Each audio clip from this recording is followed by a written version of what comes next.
Mais comment construire la paix sur des fausses communes? Comment construire la paix sans vérité ni réconciliation? Comment construire la paix sans justice ni réparation?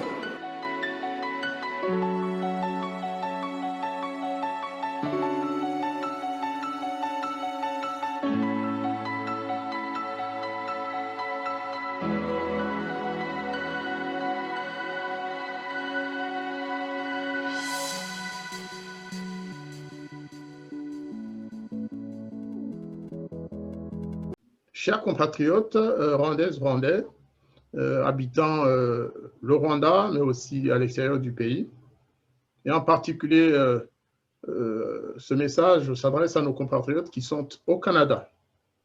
Au Canada, parce que le sujet dont nous allons traiter aujourd'hui, c'est la levée de bouclier qui a assailli Madame Judy Revers, une chercheuse, écrivaine bien connue au Canada, mais aussi dans le monde, pour le livre qu'elle a dédié à l'éloge du sang pratiqué par la communauté internationale chaque fois qu'il est question du Rwanda. C'est comme si le Rwanda était devenu un pays où le sang avait de la valeur, où on fait l'éloge du sang. Est-ce que ce sujet est tellement accablant qu'il faille qu'une certaine communauté rwandaise du Canada s'en prenne à elle, essaie de la faire taire et finalement s'adresse aux médias de ce pays? Le pays, je précise, où elle est née, dont elle est citoyenne, hein, comme certains Rwandais qui y habitent et qui ont été naturalisés. Mais est-ce que dans un pays comme le Canada, il est permis de faire taire un journaliste canadien, une journaliste canadienne, l'empêcher d'écrire sur le Rwanda? Ce sont des questions que nous allons nous poser suite justement à cette levée de bouclier de certaines associations rwandaises qui ont publiquement reproché à Mme Judy Revers de nier le génocide des Tutsis, de soutenir les génocidaires, de travailler pour le compte des génocidaires, et j'en passe. Pour parler de ce sujet aujourd'hui, nous avons invité deux personnalités qui commencent à être connues sur les médias de cette chaîne, mais qui sont déjà des personnalités connues dans le monde rwandais. Il s'agit de l'abbé Fortunatus Rudakemwa et de M. Pierre Claver Nyinamubanzi. Nos deux compatriotes habitent le Canada. Ils sont donc très bien indiqués pour nous parler de ce sujet. C'est un sujet dont les médias ont commencé à parler à partir du 7 janvier de cette année. Quelle a été l'origine de ce dossier? Eh bien, le 7 janvier précisément, un journaliste de Radio-Canada, M. Stéphane Bureau, a eu un entretien avec Mme Judy Revers sur Radio-Canada précisément, et une catégorie de Rwandais, en fait, des militants, des propagandistes du FPR, ont trouvé cela offensant pour la communauté rwandaise. Alors que Mme Judy Revers n'avait dit que la vérité, la stricte vérité. Elle a écrit son livre en anglais. Ce livre a été publié au Canada. Le livre vient d'être édité et publié en français en France. Et donc, si cela a pu se faire, si les milieux de l'édition ont accepté ce livre, même si au départ, le gouvernement rwandais et le FPR de l'extérieur avaient essayé de tout faire pour saboter l'édition de son livre, il est évident que pour finir, c'est la raison qui a prévalu, c'est la raison qui a gagné, et nous ne voyons pas pourquoi des Rwandais, fussent-ils des rescapés du génocide, fussent-ils des propagandistes du FPR, doivent demander que Mme Revers n'ait plus la parole dans son pays. Elle qui est journaliste et chercheuse, elle qui a fait des enquêtes très très sérieuses et approfondies auprès des victimes rwandaises, au Rwanda comme au Congo, elle qui en sait probablement un peu plus d'ailleurs que la bonne moyenne des Rwandais sur les crimes commis par les deux belligérants de la guerre de 90 à 94 et même après, ainsi que la poursuite des réfugiés rwandais, le massacre des réfugiés rwandais au Congo. Là, voilà confronté à un groupe de gens qui n'ont d'ailleurs probablement pas lu son livre, mais qui demandent que ce livre ne soit pas connu du public canadien et international. Alors, chers amis, je vais vous proposer un schéma et je pense que ce sera plus facile pour nos auditeurs, nos téléspectateurs. Nous allons d'abord faire connaissance, pour ceux qui n'ont pas lu, je parle des auditeurs ou des téléspectateurs, ceux qui n'ont pas lu le livre. Que contient le livre de Judy Revers?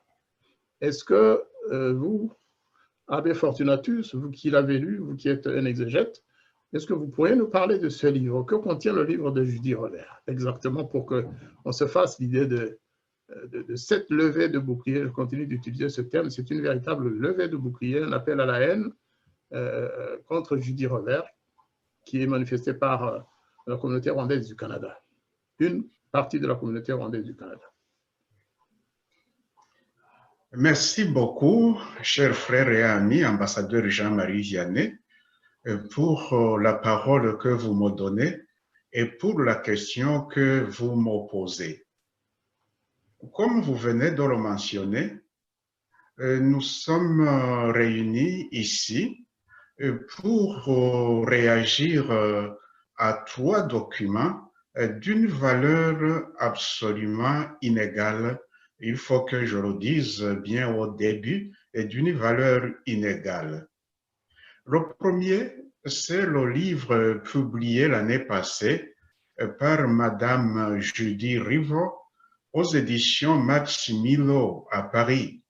Le livre s'intitule « Rwanda, l'éloge du sang ». Le deuxième document auquel nous allons réagir, c'est une lettre que M.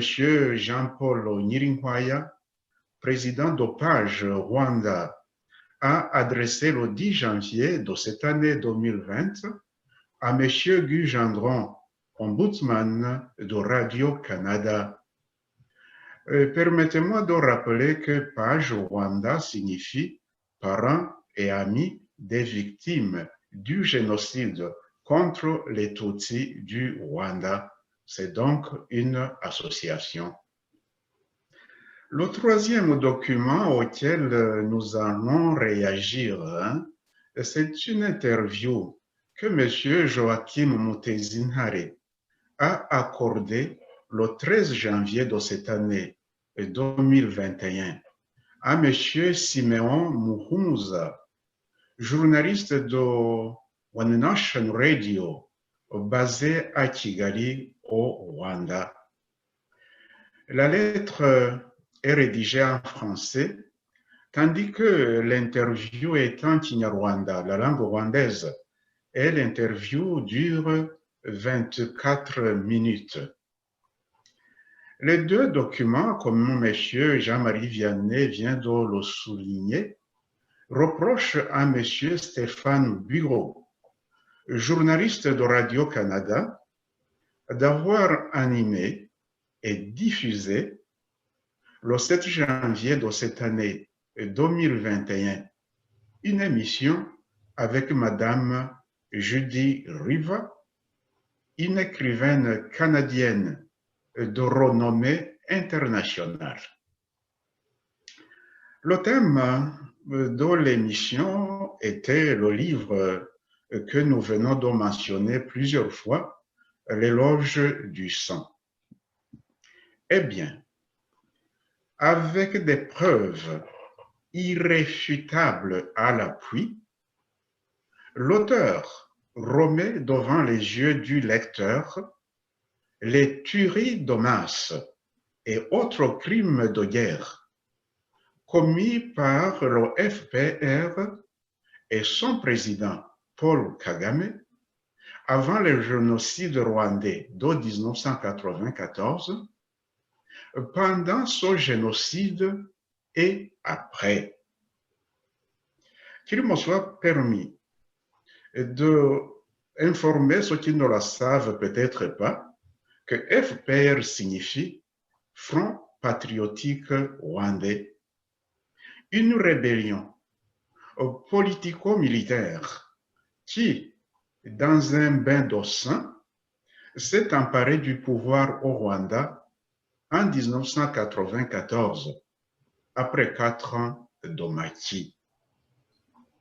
Depuis 1994, cela fait maintenant 27 ans, il gouverne le Rwanda d'une main de fer, dans le cadre d'une dictature militaire atroce, totalitaire.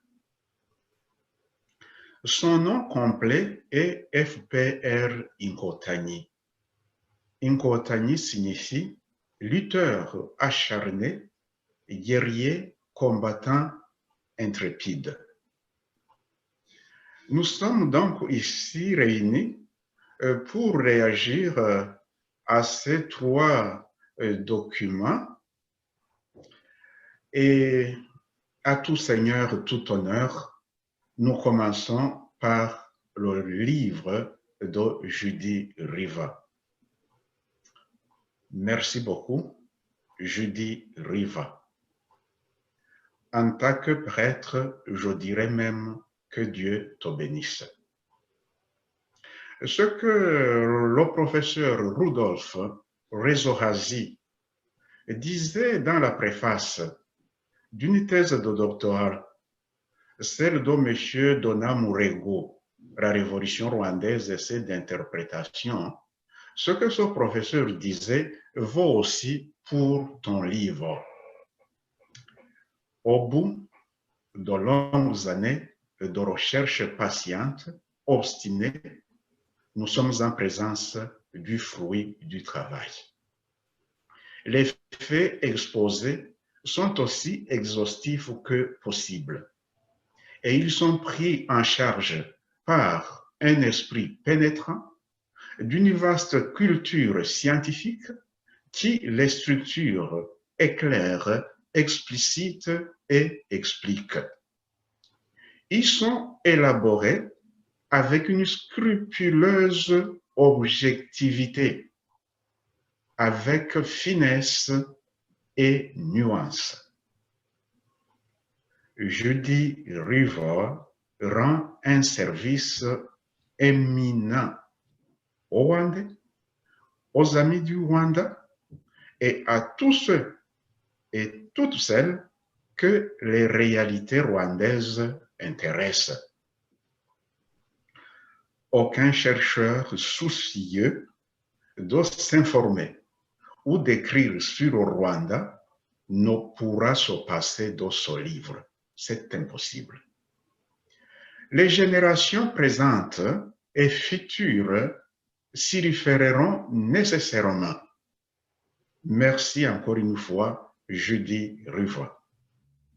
Tu donnes au monde entier la version authentique, conforme aux faits et à la vérité historique de la tragédie qui a frappé le Rwanda depuis 1990 et dont les conséquences perdurent jusqu'à aujourd'hui. Même ceux et celles qui combattent ta version savent très bien que c'est la seule qui est authentique. Ils la combattent pour des motifs inavoués que nous pourrions évoquer au cours de cette émission, si le temps nous le permet, ou auxquels nous pourrions consacrer une autre émission prochainement.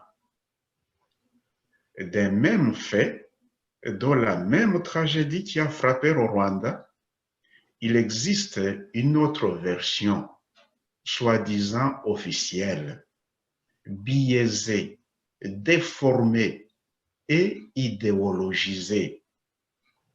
C'est cette version tronquée que propage le FPR Inkotanyi, ses idéologues, ces fanatiques dont les auteurs des 2 documents dont j'ai parlé si haut après votre livre.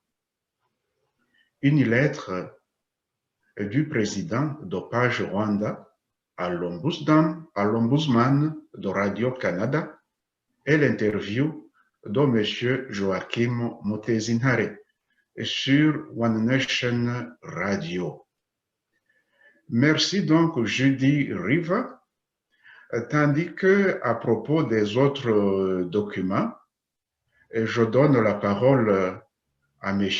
Jean-Marie Vianney et à Pierre Claver, avec qui nous sommes dans cette émission, mais pour parler de ces documents et des autres qui leur ressemblent, si la parole m'est donnée encore une fois, je pourrai continuer. Merci. Merci, Abbé Fortunatus.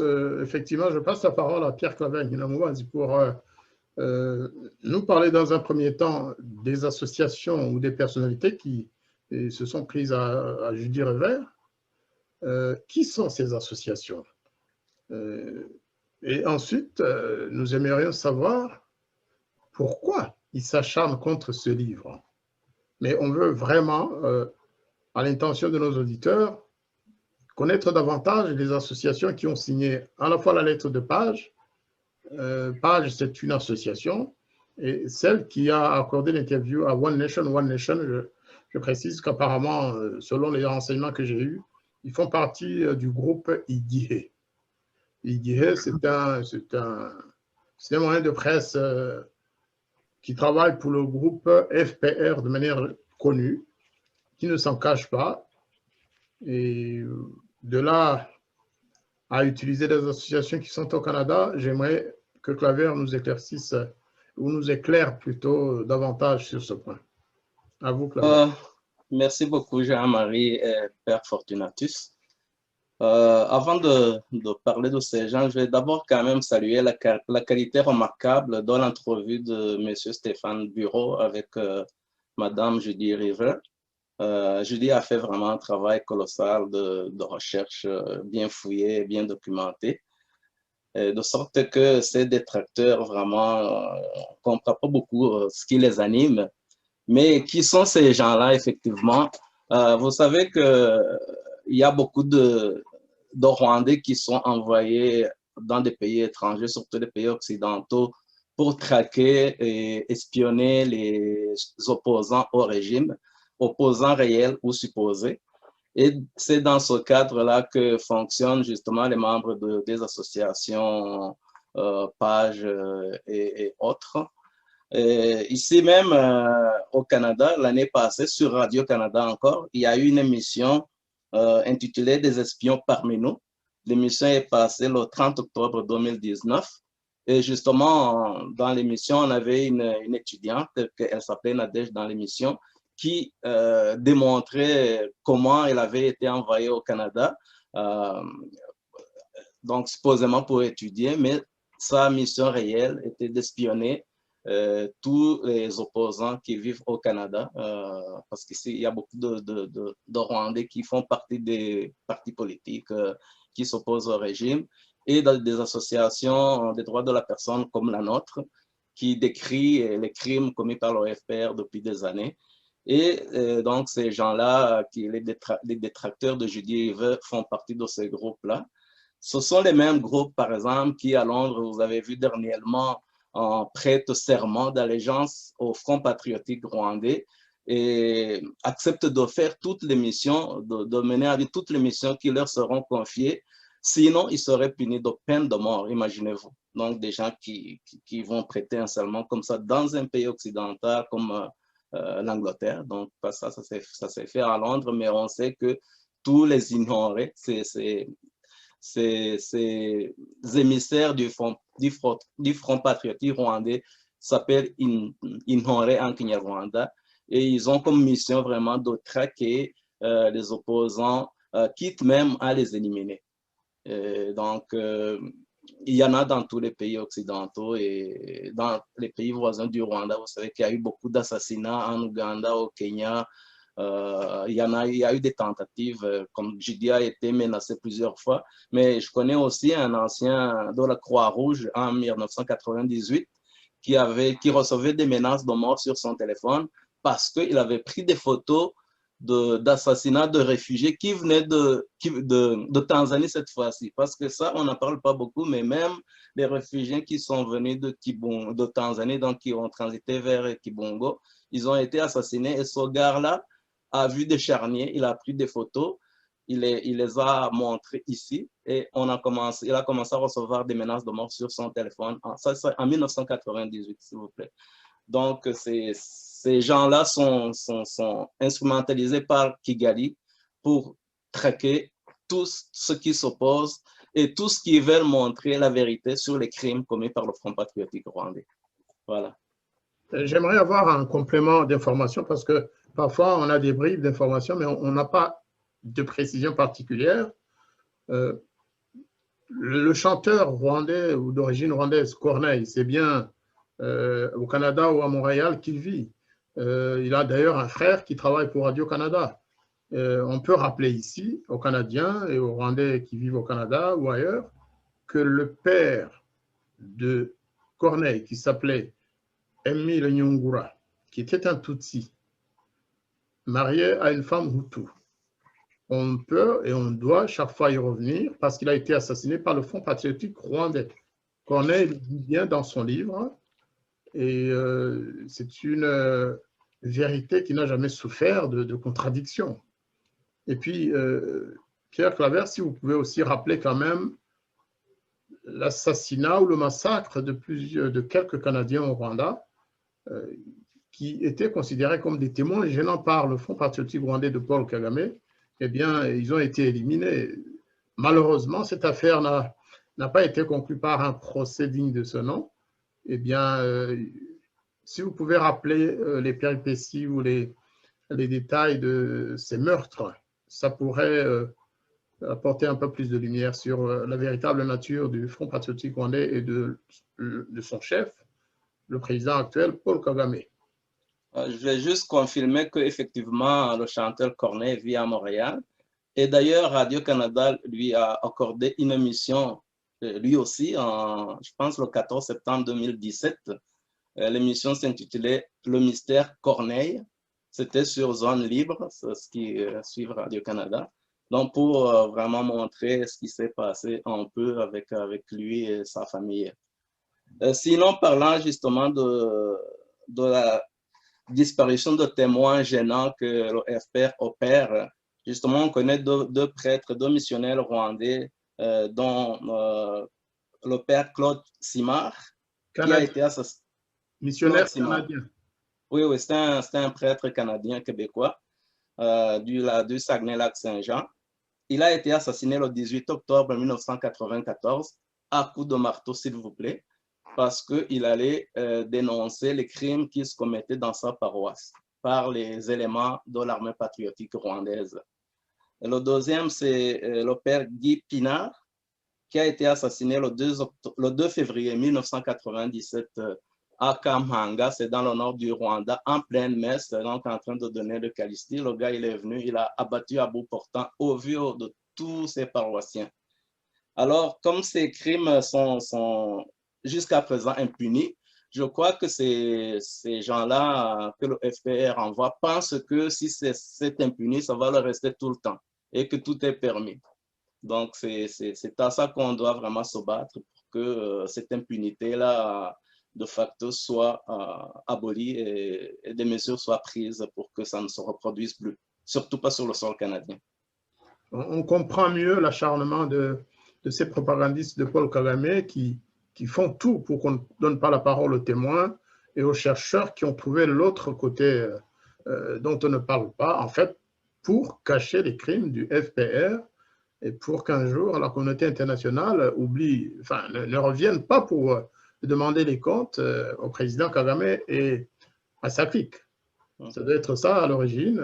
Évidemment, on ne parle pas encore des assassinats, des crimes de masse, crimes de guerre, crimes contre l'humanité, actes de génocide qui ont été commis par les troupes de Kagame au Rwanda et en RDC, République démocratique du Congo. On va peut-être y revenir tout à l'heure. Abbé Fortunatus, est-ce que vous pourriez, dans la foulée de ce que nous a présenté Pierre Claver, est-ce que vous pourriez ajouter quelques éléments qui nous font comprendre finalement l'attitude de ces associations rwandaises du Canada. Merci beaucoup. Dans mon passé, la parole encore une fois à propos de toutes ces associations formées en fait de faux réfugiés et surtout à propos de ceux qui ont réalisé les deux documents dont je vais parler, je voudrais dire, faire cette citation encore une fois que beaucoup de personnes connaissent. Les grands esprits discutent des idées. Les esprits moyens discutent des événements. Les petits esprits discutent des gens. Le FPR, ces idéologues, ces fanatiques, dont ceux que nous abordons aujourd'hui, ne discutent pas des idées, peut-être des événements parfois, mais ils s'attaquent aux gens. Pour le cas qui nous concerne maintenant, ils ne peuvent pas prendre le livre de Judy Riva et dire « Ce que tu dis ici, c'est un mensonge, voici nos preuves ». Là, ils ne peuvent pas et ils ne le feront jamais. Ils préfèrent s'attaquer directement à la personne, et ici à Judy Riva.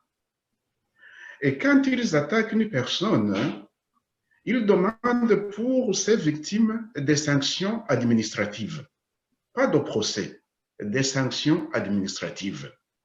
Que Radio-Canada enlève, supprime l'émission de ses archives, et que Judy Riva ne parle plus ni au Canada ni ailleurs, et que le journaliste Bureau Stéphane soit puni. Pas de procès. Parce qu'ils savent qu'au procès, ils seraient déboutés. Pas de débat. Non, terrorisme intellectuel, terrorisme médiatique. Dans ce terrorisme intellectuel et médiatique, ils utilisent de gros mots. Négationniste, banalisation,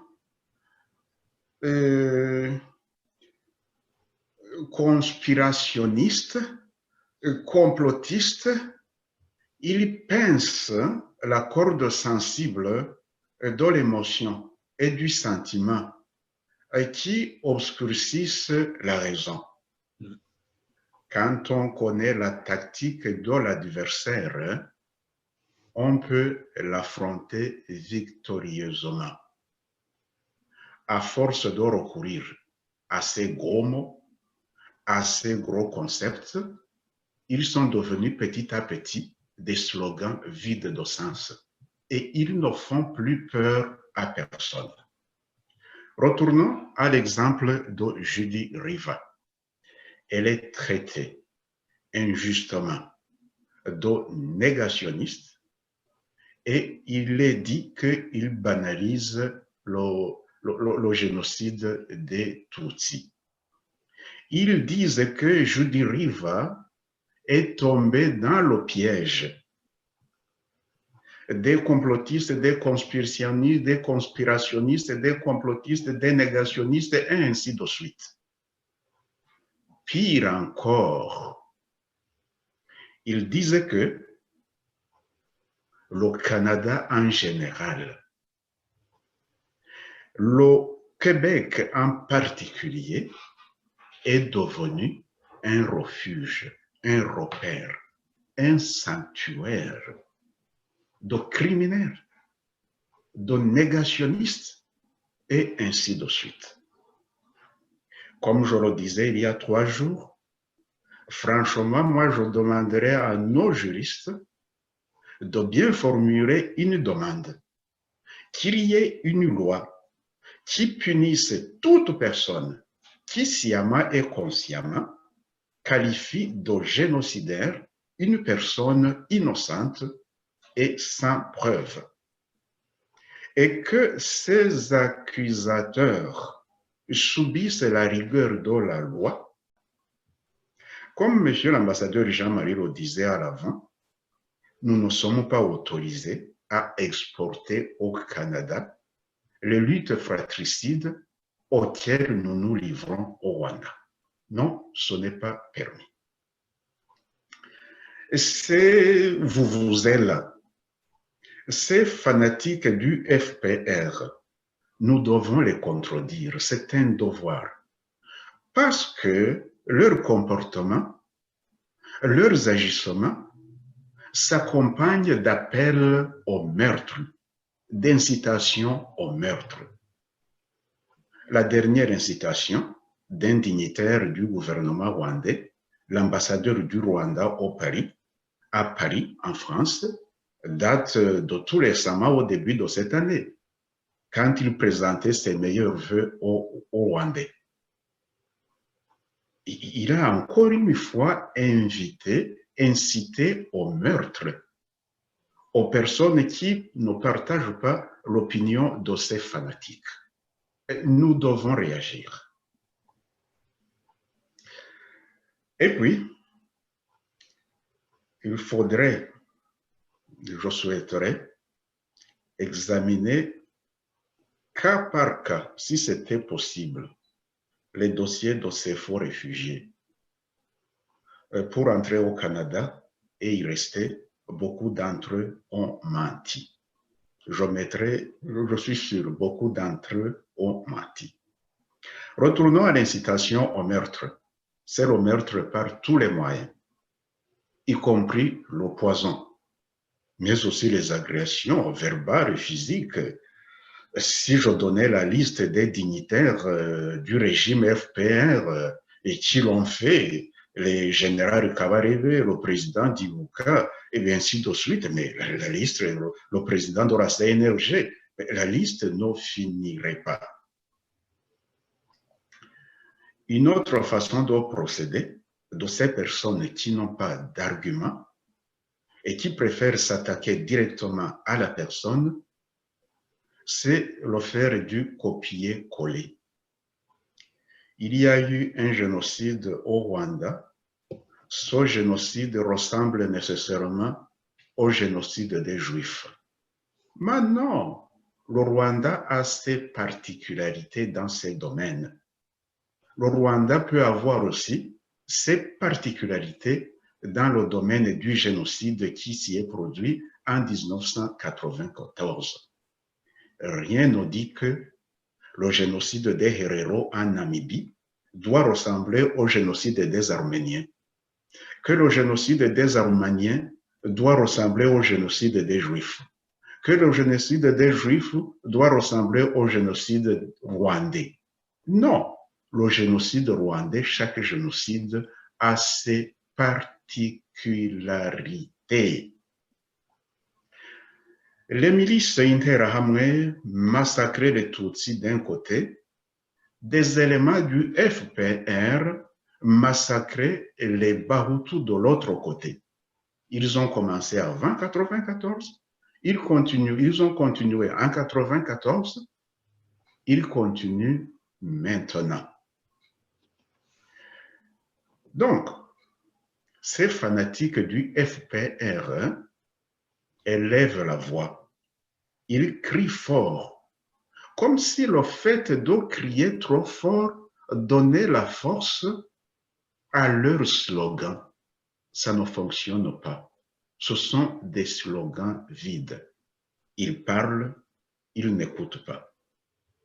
Maintenant, pour l'avenir, nous allons faire connaître partout au monde et toujours la version authentique de ce qui s'est passé au Rwanda, telle qu'elle nous est donnée par Judy Riva. Et remarquez que Judy Riva n'est ni la première ni la dernière. Les premières personnes qui connaissent cette version authentique ce sont les Rwandais et les Rwandaises eux-mêmes.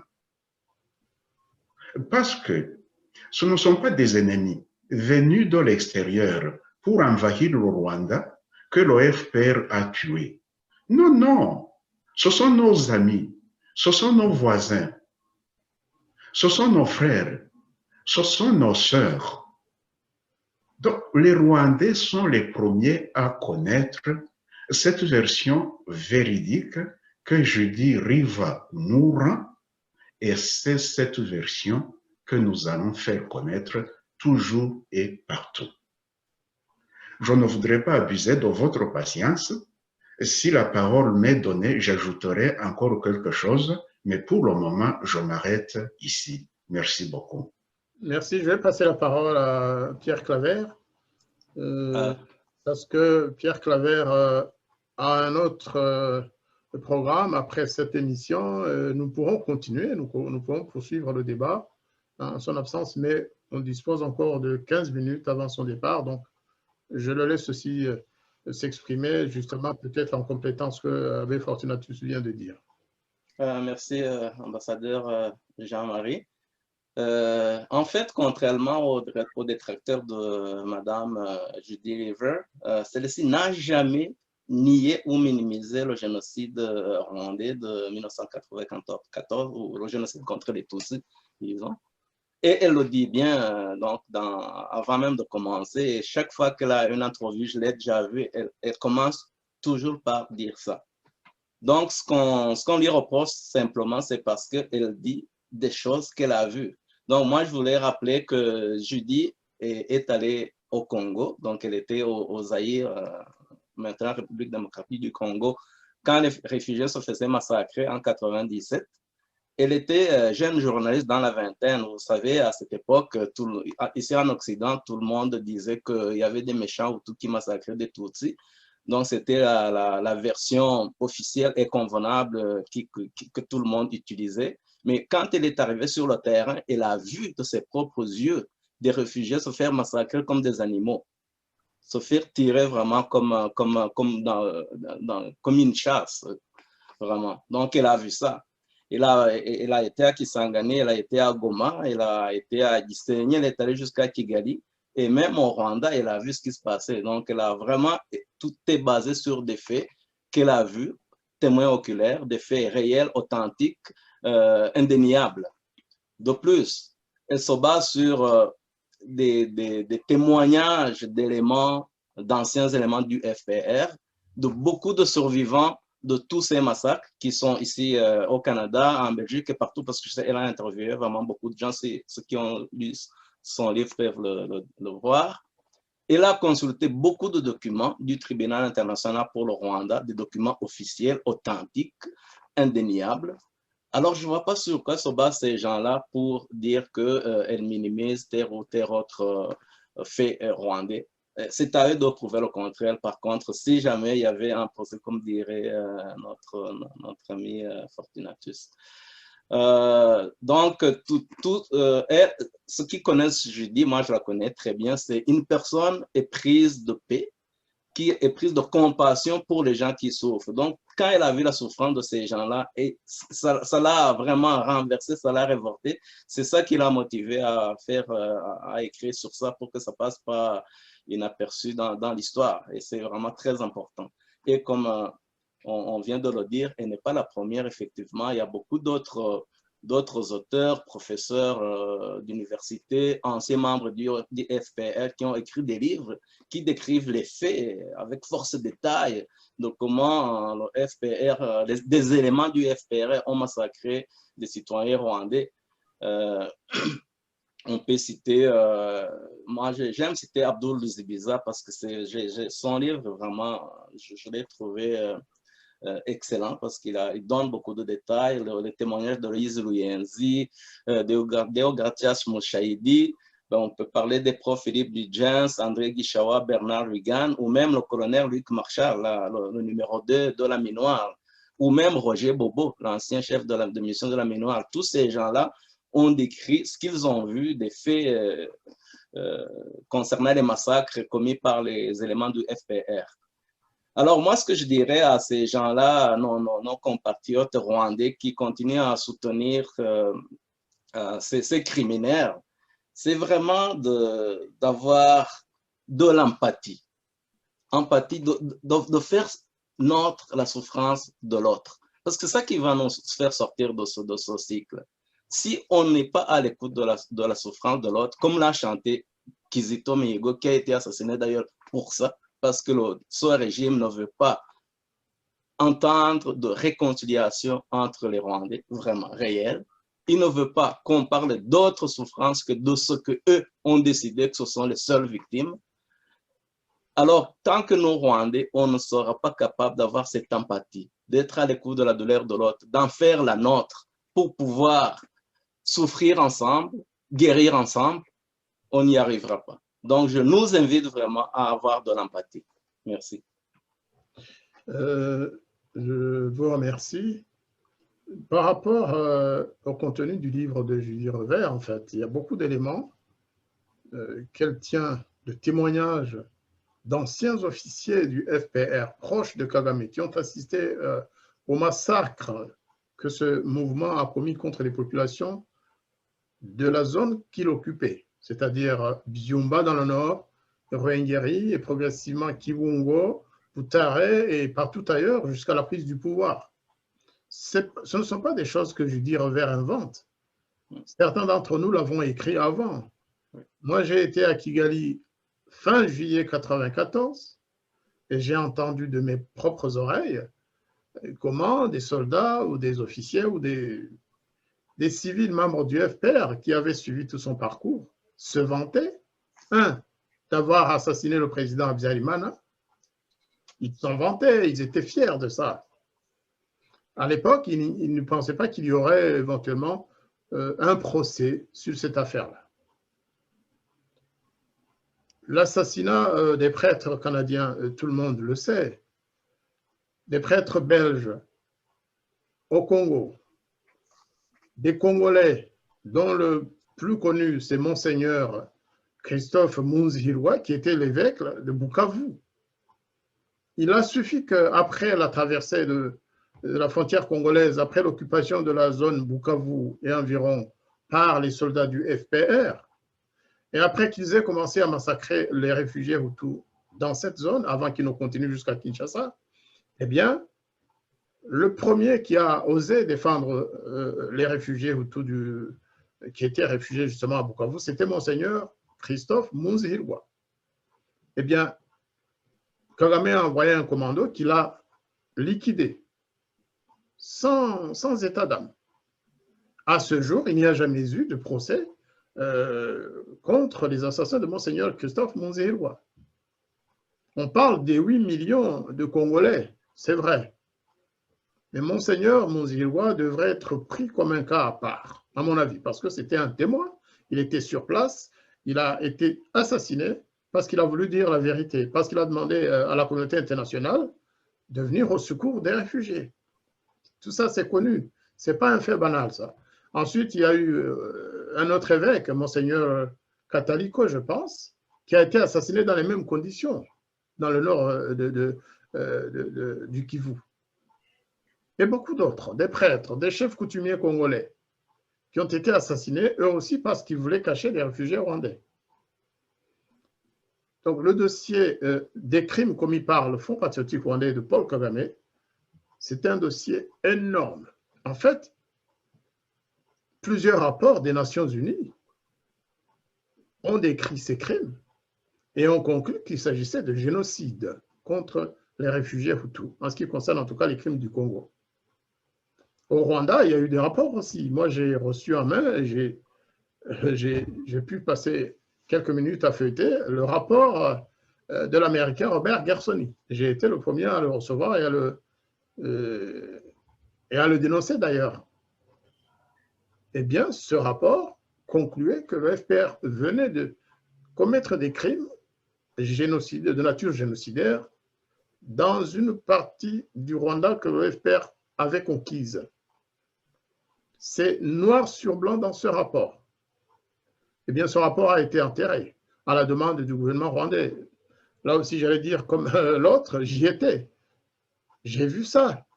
J'ai entendu le président de la République rwandaise demander aux Américains, demander aux Nations Unies, à M. Boutros-Ghali, d'enterrer ce rapport parce que ça allait gêner le nouveau régime. Eh bien, ça a été fait, il a été écouté, et les dizaines de milliers de Hutus assassinés entre juillet et septembre 1994, eh bien, ils dorment aujourd'hui, leurs cadavres dorment dans les tiroirs des Nations Unies et d'autres organismes. C'est donc ce que c'est de dévoiler Judy Revers avec plus de maîtrise et plus d'éléments, parce qu'elle a fait des recherches. C'est ça qui lui vaut la haine, c'est ça qui lui vaut la persécution par justement les propagandistes du FPR. Plus près de nous, vous avez évoqué tout à l'heure l'assassinat de Kizito Mihigo, notre cher héros national, qui était un rescapé Tutsi du génocide de 1994.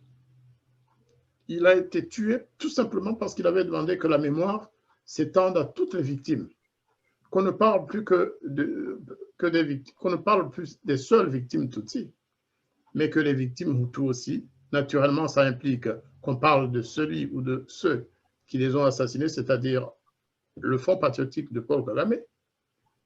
Eh bien, il a été assassiné pour ça. Et quelques mois après, il y a eu un concert, une soirée d'hommage qui s'est passée sur les médias sociaux. Et parmi les animateurs de cette soirée, il y avait un rescapé Tutsi aussi qui habite au Canada, M. Sambutu. Eh bien, les mêmes associations qui persécutent aujourd'hui, qui harcèlent Judy Revers, qui vont jusqu'à demander qu'on l'empêche de parler, ce sont les mêmes associations qui ont mis Sambutu pratiquement à mort par médias interposés. Ils l'ont traité de tous les noms, ils l'ont traité de traître, parce que tout simplement, il est allé à une soirée d'hommage à une personne assassinée quelques mois plus tôt. Est-ce qu'on peut parler d'humanité ou d'humanisme de la part de ces gens-là? Pourtant, des gens qui ont été frappés très fort dans leur famille, dans leur sang. Le président de l'association Page, si je lui parlais face à face, je lui dirais ça, il faut faire très attention. Il sait ce que les médias de la haine ont coûté à sa famille. Il ne devrait pas suivre la voie des médias de la haine. Aujourd'hui, il est devenu le chantre, justement, des médias de la haine. Le Canada n'est pas un pays que le FPR peut coloniser facilement, comme certains pays africains. Il faut vraiment que les Canadiens se réveillent, qu'ils disent non à ce groupe de propagandistes du Front patriotique rwandais, lorsqu'ils osent s'attaquer, par exemple, au Québec, parce qu'ils ont utilisé une formule globalisante en disant le Québec, que le Québec est un bastion des génocidaires et des négationnistes. C'est, je pense, peut-être qu'ils ont le droit de s'exprimer ainsi, mais est-ce que vraiment ça a une seule goutte de vérité? Pas du tout, c'était un gros mensonge. On a parlé de tout, de la propagande, on n'a pas parlé du mensonge. Le mensonge, c'est l'arme préférée du Front patriotique rwandais. Et quand vous n'acceptez pas ces mensonges-là, ils vous tuent. Ou ils vous font tuer à l'étranger.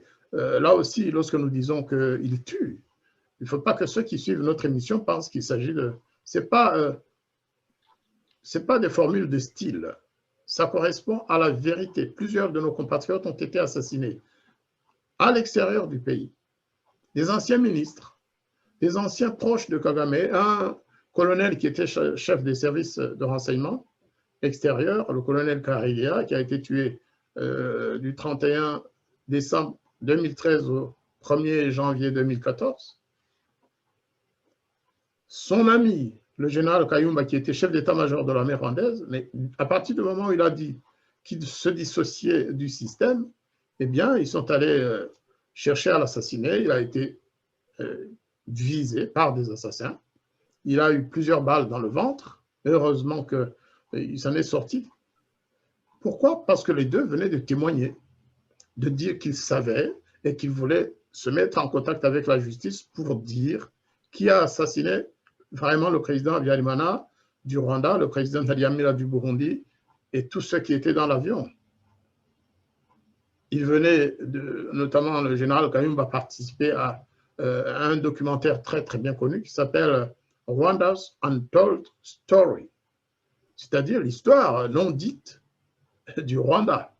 Et c'est ça que le FPR ne veut pas qu'on dise, justement cette histoire connue, mais non dite, ils veulent continuer à l'enfuir. L'abbé Fortunatus, tout à l'heure, a parlé il a émis un souhait qu'il y ait une loi, en fait, qui permette aux personnes visées par les accusations de négationnisme. Eh bien, ces lois existent partout, dans tous les pays du monde, y compris même au Rwanda. Mais au Rwanda, bon, ça ne sera jamais pris en compte. Mais au Canada, la loi existe. En France, la loi existe. La loi sur... en fait, on va parler de diffamation. La loi qui sanctionne les diffamateurs existe. Moi, personnellement, j'ai été, comme je dis revers, à plusieurs reprises, été accusé de négationniste, de tout. Aujourd'hui, on m'accuse même de rassembleur des génocidaires, moi qui ai été victime de 2 génocides. On veut que je sois le carrefour des génocidaires, de ceux qui ont assassiné ma famille. Eh bien, qu'on sache que nous n'allons pas flanchir, on ne va pas accepter ce dictat, comme l'a dit Fortunatus, on ne va pas accepter.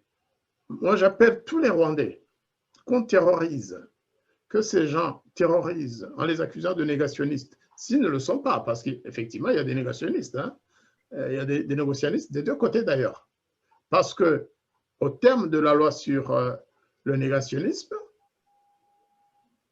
celui qui nie des crimes contre l'humanité avérés est reconnu, il commet le crime de négationnisme.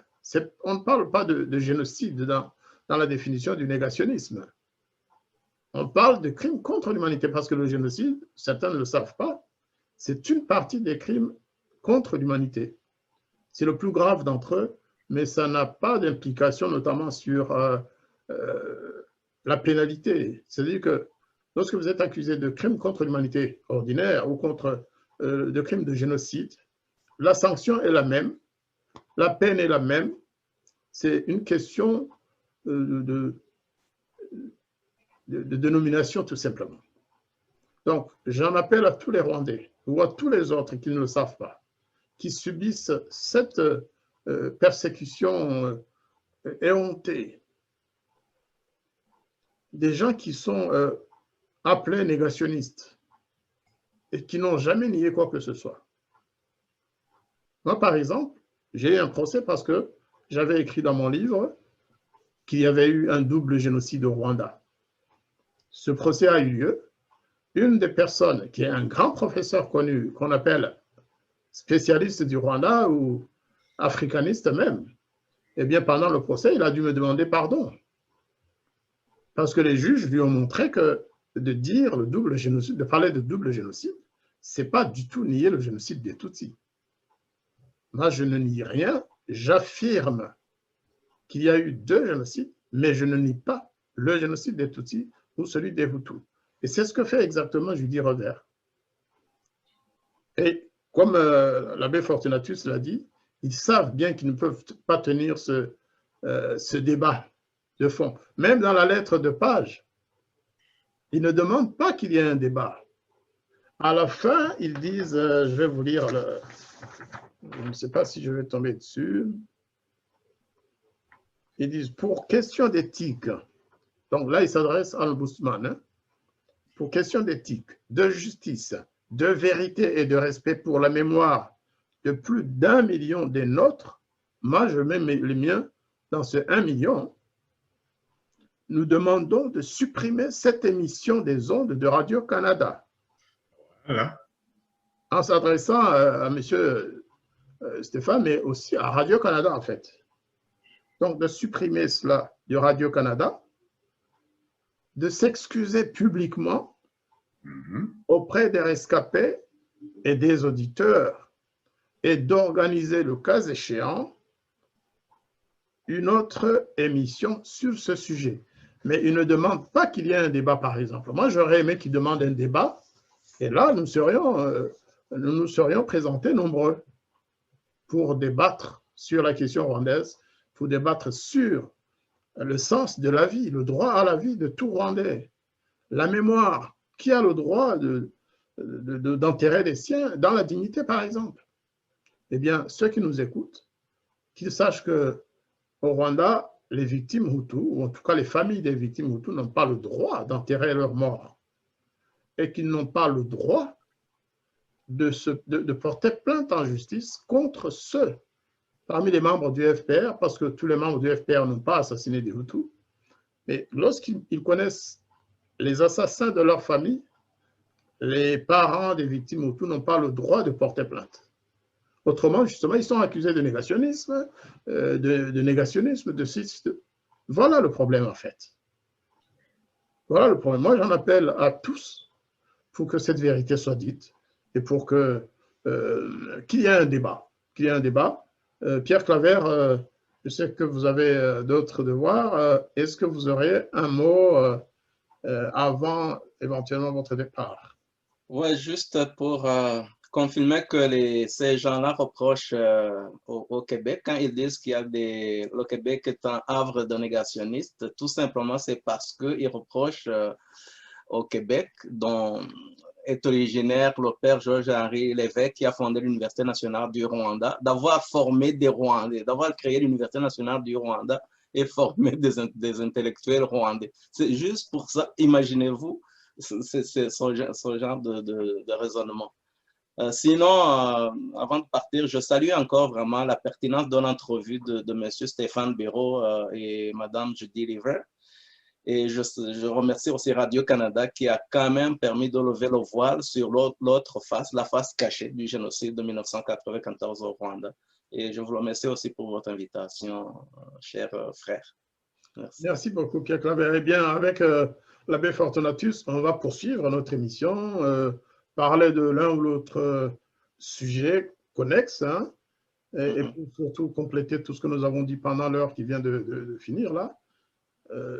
Vraiment, je vous remercie d'avoir répondu, Pierre Claver, à notre appel pour participer à cette émission, surtout que vous êtes probablement un des plus anciens Rwandais du Canada. Oui, c'est vrai. Une trentaine d'années, probablement un peu moins ancien que M. Kalinda, l'oncle de Corneille, qui travaille d'ailleurs pour Radio-Canada. Et que je connais très bien. Voilà, et qui n'a rien dit de tout ça, parce qu'il connaît la vérité. C'est ça. Voilà. Allez, au revoir. Bye. Merci. Oui, donc, Abbé Fortunatus, je pense que nous pouvons poursuivre l'analyse. On est allé au but, hein, on a dit beaucoup de choses, mais il y en a tellement d'autres choses à dire. Vous qui êtes au Canada, est-ce que vous pouvez nous dire si l'opinion canadienne a eu vent de ces lettres, de ces courriers d'association du FPR pour dénigrer et harceler, persécuter Judy River? Oui, je pense que ceux qui s'en sont pris à Judy River maintenant s'en mordent les doigts. S'ils ne le font pas, alors ça signifie qu'il leur manque quelque chose. Mais je pense qu'ils s'en mordent les doigts et ça ne fait que commencer. On ne s'arrêtera pas. Donc, je dis que ça ne s'arrêtera pas. Je voudrais émettre des souhaits pour maintenant et pour le futur à propos du génocide rwandais en 1994. Franchement, il faudrait qu'il soit dépolitisé. Il faut que ce génocide soit dépolitisé. Il faudrait qu'il cesse d'être une chasse gardée, une propriété privée d'un parti politique FPR qui en fait mauvais usage. Parmi les éléments, les caractères de ce mauvais usage, c'est diviser les Rwandais, les bons Tutsis, les mauvais Hutus. Et les mauvais Hutus n'ont droit même pas de parler. Ils doivent se taire. C'est un génocide rwandais. C'est le premier nom que l'ONU lui a donné et que le régime a changé, mais c'était au début le génocide rwandais. Pourquoi est-ce qu'il faut essayer d'en faire un monopole? Pourquoi est-ce qu'il faut essayer de le déprivatiser? J'y ai pensé quand tu as dit une chose, qu'il y a des membres de ta famille qui sont morts et du côté Hutu et du côté Tutsi. Tout à fait. Eh bien, voilà une raison pourquoi cette tragédie doit être déprivatisée. Ma sœur, à moi aussi, était mariée à un homme Tutsi. Nous autres, nous sommes Hutus. Eh bien, mon beau-frère a été tué par les Interahamwe avec tous ses frères, avec son père. Mais comment est-ce que moi, on peut dire que je ne suis pas touché par le génocide de mon beau-frère, de l'extermination de la famille de mon beau-frère? Et puis, les enfants de ma sœur, qui elle aussi est morte après de chagrin et qui s'en est occupée, ils n'ont pas bénéficié de tous les droits des réfugiés, non, des rescapés, parce qu'ils avaient du sang Hutu dans les veines. À part cet exemple que je viens de donner, que je ne voulais même pas donner, les Hutus, ils avaient des amis, ils avaient des connaissances. Parmi les Tutsis massacrés par les Interahamwe. Donc, qu'on cesse de monopoliser ce génocide. Absolument pas. C'est une tragédie qui a frappé tous les Rwandais. Dans votre dernière intervention, vous avez mentionné le mot mensonge. Aïe, aïe, aïe, aïe, aïe, le mot mensonge. Eh bien, j'aurais écrit en 2011, le FPR a pratiqué jusqu'aujourd'hui un principe qui était cher à Joseph Paul Goebbels, ministre hitlérien chargé de la propagande. Ce principe, nous le connaissons tous. Il dit, répétez un mensonge 10, 100, 1000 fois, ce mensonge deviendra la vérité. Voilà le principe que le FPR a pratiqué avec violence, avec terrorisme, mais parce que c'est un mensonge, ça ne fonctionne plus. Le mensonge a les jambes courtes. Complétons cette citation de Joseph Goebbels par l'autre qui dit « On peut mentir à tout le monde quelquefois, on peut mentir à certains tout le temps, mais on ne peut pas mentir à tout le monde tout le temps. » Ça, c'est ce qui est en train d'arriver au Rwanda depuis des années et des années. On ne peut pas mentir à tout le monde tout le temps. Maintenant, je voudrais conclure par une citation que certainement pas beaucoup de personnes connaissent. Elle se trouve dans un roman que j'aime beaucoup de Maurice Druon, qui était académicien en France.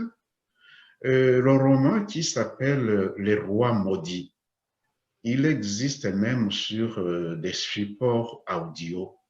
Nous sommes au volume 6 à la page 85. Maurice Druon dit « On croit toujours, lorsqu'on s'engage sur le chemin du mensonge, que le trajet sera court et facile.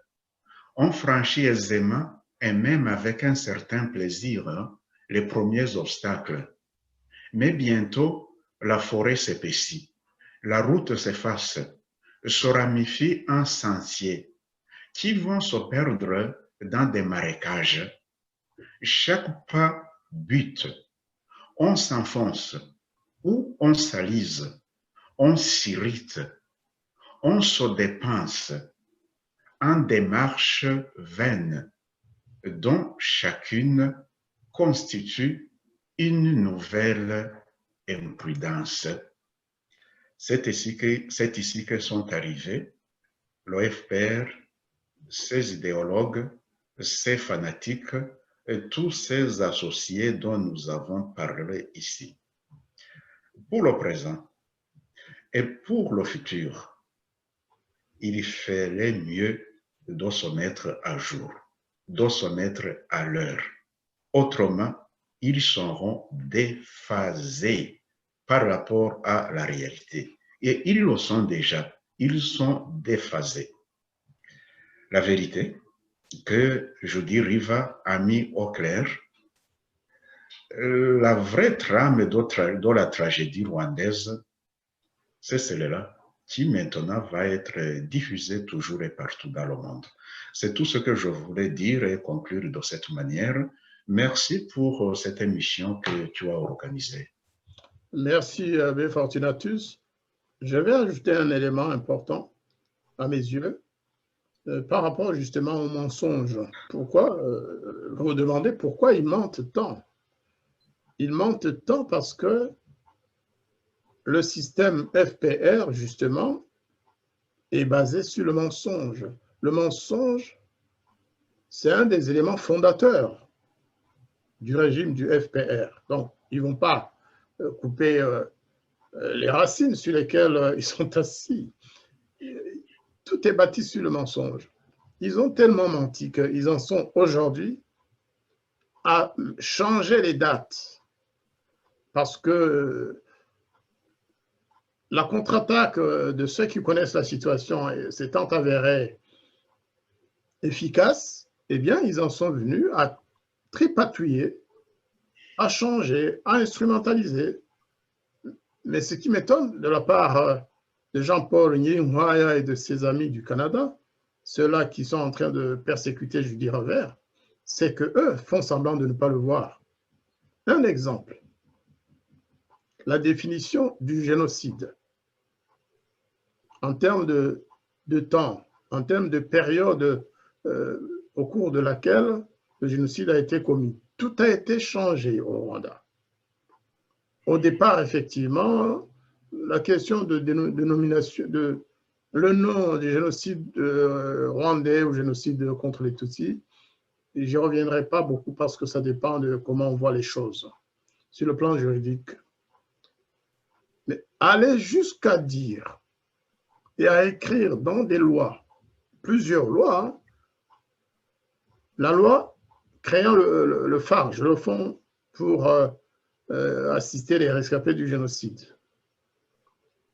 La loi qui crée et qui détermine le fonctionnement du CNLG, c'est-à-dire ceux qui sont occupés justement, ceux qui sont chargés de garder, d'être les gardiens de la théorie sur le génocide des Tutsis et la mémoire et les archives. La loi sur le négationnisme, c'est-à-dire si vous niez le génocide contre les Tutsis, ou si vous affirmez qu'il y a eu un double génocide, ou si vous citez Paul Kagame dans une de vos accusations, vous êtes qualifié de négationniste. De négationniste de quel génocide? Il y a un paragraphe, je pense que c'est l'article 2 de la loi créant le CNLG, le FARG et tout. C'est un génocide qu'ils ont imaginé qui aurait commencé le 1er octobre 1990. C'est ce qui est écrit textuellement dans les lois rwandaises. Alors que lorsque la délégation rwandaise va aux Nations Unies, ou à Paris, à Bruxelles ou ailleurs, il leur demande de confirmer que le génocide des Tutsis a commencé le 7 avril 1994.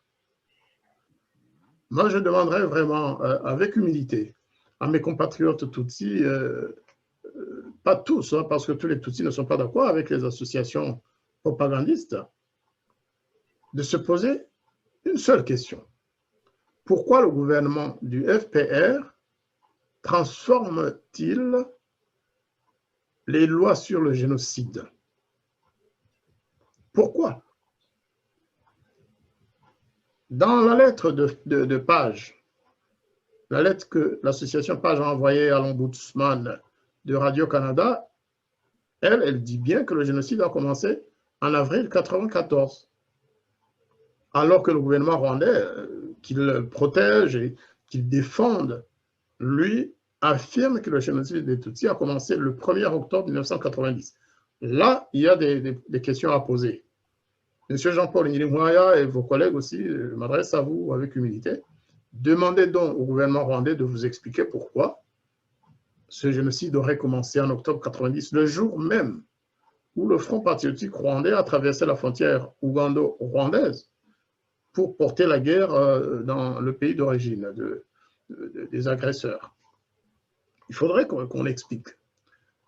Qu'il demande au président Kagame d'expliquer pourquoi il n'utilise plus le terme génocide des Tutsis. Même dans son message officiel d'avril 2020, le président Kagame n'a jamais parlé de... Il a dit il a utilisé un terme rwandais, mais qui n'a rien à voir, qui ne se traduit pas par génocide. Pourquoi le président Kagame n'utilise plus ce terme? Ce sont des mystères. Donc, à mon avis, je crois que nos frères de Page, de Humura Canada et autres, qui ont prêté serment de fidélité au FPR, c'est leur droit. Mais cette fidélité devrait avoir un retour. Il faudrait que le gouvernement rwandais qu'il défende et qu'il serve dise au moins la vérité, quoi. Il ne faudrait pas qu'ils apprennent à mentir autant que le système du FPR à Kigali. C'est un élément très, très important que je voulais vraiment soumettre à nos frères. Un autre élément. Dans la lettre de Jean-Paul Nyirimwaya, il a cité le livre du général Dallaire. Je me demande s'il l'a lu. Parce qu'on utilise facilement certains pour vilipender le général Dallaire, d'autres pour le défendre. Mais est-ce que nos amis ont lu vraiment les 700 pages de ce livre? Moi, je l'ai lu peut-être 10 fois ou plus. Dans ce livre, le général Dallaire, qu'on ne peut pas soupçonner d'être un fanatique des génocidaires. Rappelons pour les Canadiens et pour les autres que le général Dallaire, Roméo Dallaire, était le patron de la MINUAR, c'est-à-dire la mission d'assistance des Nations Unies au Rwanda. Un général canadien qu'on peut aborder facilement, lui poser des questions sur son livre. Il affirme dans son livre que le FPR, alors qu'aujourd'hui, lorsque vous le dites, vous êtes la risée des journalistes français, canadiens, belges et autres, le général Dallaire qui était à Kigali, qui allait partout, il affirme que le FPR avait des missiles sol-air. Où sont passés ces missiles? Dans le procès d'ailleurs qui se déroule en France, c'est une question aussi qu'on devrait poser. Mais le général Dallaire l'affirme. Le général Dallaire affirme que le président Kagame a refusé d'arrêter la guerre après l'assassinat du président Habyarimana. Il raconte comment il est allé voir le général Kagame à Mulindi, qu'ils ont discuté. Il l'a supplié d'arrêter les combats pour que la MINUAR, avec l'aide du FPR éventuellement et de l'armée rwandaise, pour leur permettre d'arrêter le génocide. Parce que rien n'était possible lorsque tous les militaires du FPR, tous les militaires des phares, c'est-à-dire les forces armées rwandaises, étaient au front, en train d'en découdre. Alors que la MINUAR n'avait pas la possibilité de passer justement à cause de cette guerre. Le général Dallaire raconte comment il a supplié le président Paul Kagame, à l'époque il était général des rebelles, et il a regardé, le général a regardé l'autre général, c'est-à-dire le Rwandais a regardé le Canadien, en face il lui a dit, général, c'est pas ça mon objectif. C'est écrit dans ce livre, noir sur blanc. Il lui a dit, les Tutsis qui vont mourir ou qui sont en train de mourir, qu'ils soient considérés comme des sacrifices pour cette guerre que nous menons. Que les Tutsis qui étaient massacrés, machetés, tués tous les jours, la nuit, le jour, sur l'autre territoire, le président Kagame, à l'époque général de l'armée rebelle, s'en foutait éperdument. C'est ce qu'il a expliqué au général Dallaire. Et le général Dallaire l'explique bien. Que Jean-Paul Nyilinkwaya et ses camarades sachent ce qui s'est passé le 1er mai 1994. Que c'est le FPR qui a tiré sur les réfugiés qui étaient à l'église de la Sainte Famille. Le général Dallaire le raconte dans les détails dans son livre. Et il conclut que toutes enquêtes faites, le FPR a assassiné des dizaines de réfugiés Tutsis qui étaient à l'église de la Sainte Famille. Il y a beaucoup d'autres choses. Vous savez, le général Dallaire, c'est vrai qu'aujourd'hui, il est penché d'un côté parce qu'il a en face de lui un gouvernement qui est au pouvoir, le gouvernement du FPR. Donc, il n'a pas les moyens de faire le tri entre les bons et les mauvais. D'ailleurs, il n'y en a pas. Et comme l'a dit une journaliste française, honnêtement, pour être honnête, pendant cette période, il y avait des salauds des deux côtés. Et les salauds, ce n'est pas parmi les victimes. Nos parents qui se faisaient tuer sur les collines n'étaient pas des salauds, pas du tout. Les Hutus qui se faisaient tuer sur le territoire occupé par le FPR, ce n'étaient pas des salauds. Les salauds, c'était les tueurs. C'est ce que voulait dire Natacha Polony, qui est aujourd'hui en France, d'ailleurs poursuivie par les associations rwandaises du FPR et par leurs amis français, qui est accusée de négationnisme, mais il n'y a pas de négationnisme. Elle a dit qu'il y avait des salauds partout. Elle n'a même pas dit qu'il y avait double génocide, elle. Elle a dit qu'il y avait des salauds des deux côtés, des combattants. Ceux qui tuaient les Rwandais, c'était des salauds. Et si nous, on nous demande d'aller témoigner sur ce sujet, évidemment, nous allons le répéter et l'expliquer. C'était des salauds, ce sont des criminels. Alors, voir des Rwandais, des rescapés du génocide, qui aident, qui soutiennent et qui protègent et qui s'improvisent porte-parole de ces tueurs-là, c'est quand même désolant. Alors, comme vous l'avez dit, Abbé Fortunatus, il nous reste à conclure. Je ne pense pas que les amis qui sont en face, ceux-là même qui persécutent Judy Révert, que je salue et que j'encourage à résister, parce qu'elle n'a pas que des adversaires, elle a des amis autour d'elle. Nous sommes ses amis, nous la soutenons, et nous sommes prêts à aller jusqu'au bout pour témoigner en sa faveur et pour dire la vérité, cette vérité qu'elle nous a apprise en fait. Moi, je pensais être parmi ceux qui en savaient le plus. Eh bien, en lisant le livre de Judy Révert, je me suis rendu compte que beaucoup d'éléments m'échappaient. La prochaine fois, parce que cette émission devrait être prolongée par un autre débat à deux ou à plusieurs, il faudra qu'on parle des crimes, qu'on aille disséquer les crimes que le FPR a commis. Aujourd'hui, pendant une heure, on ne pouvait pas le faire, hein. Mais il faudra vraiment qu'on en parle et, comme vous avez commencé à le faire, Abbé Fortunatus, qu'on trace aussi éventuellement le chemin qui peut nous mener à la réconciliation interrwandaise.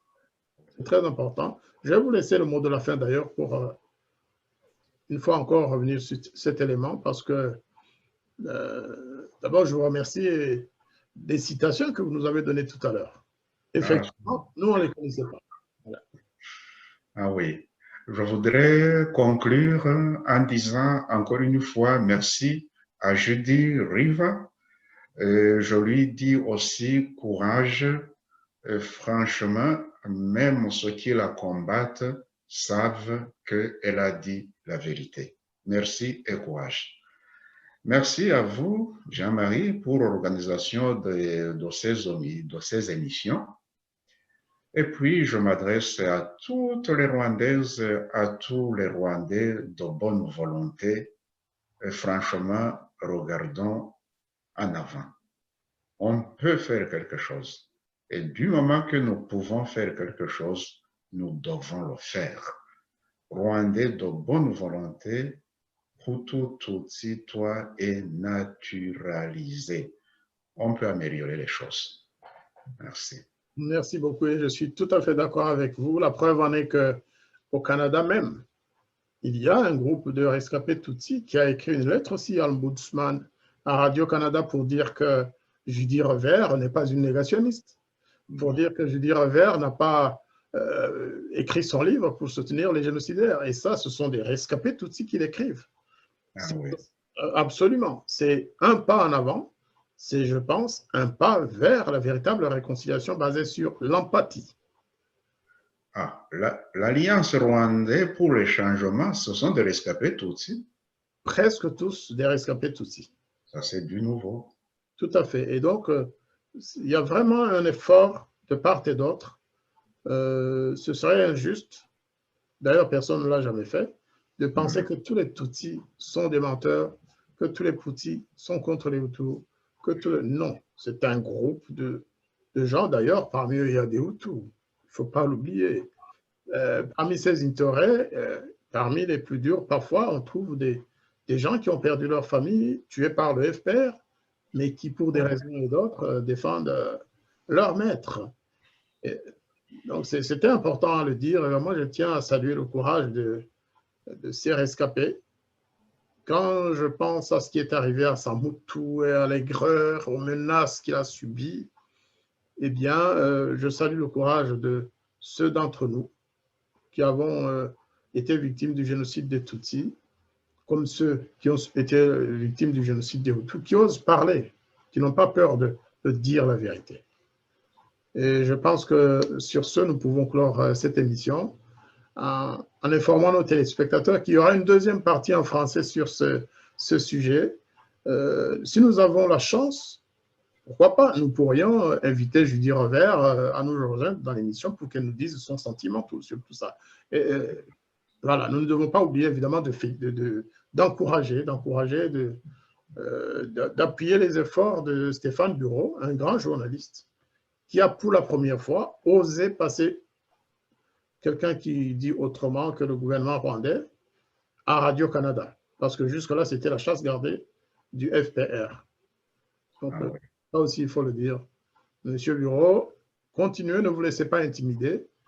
Les Rwandais, il y en a des centaines au Canada et ils ne pensent tous pas de la même façon ils n'ont pas la même vision que les dirigeants de l'association PAGE ou des autres associations qui vous persécutent en ce moment.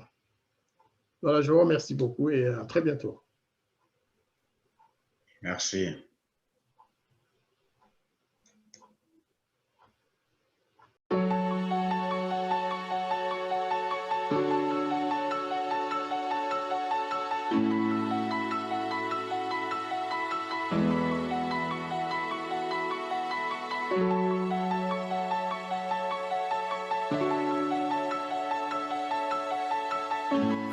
Mais comment construire la paix sur des fausses communes?